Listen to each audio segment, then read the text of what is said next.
لحكمة. لفضيلة الشيخ نبيل العوض. أخلاء الرخاء هم كثير ولكن في البلاء هم قليل. صفحة جديدة من الشعر. الأصحاب كثيرون، انظر من حولك، من تعرف من الناس ومن تعرفين من الصديقات.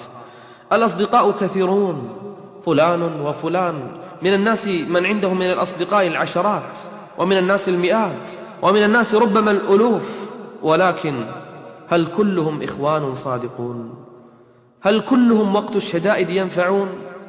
لا، الأصدقاء كثر، لكن وقت الشدائد يتبين الصادق منهم من الكاذب.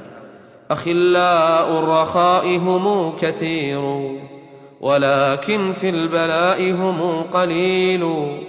أخلاء الرخاء هم كثير ولكن في البلاء هم قليل. فلا يغررك خلة من تؤاخي فما لك عند نائبه حليل. وكل أخ يقول أنا وفي ولكن ليس يفعل ما يقول. سوى خل له حسب ودين فذاك لما يقول هو الفعول.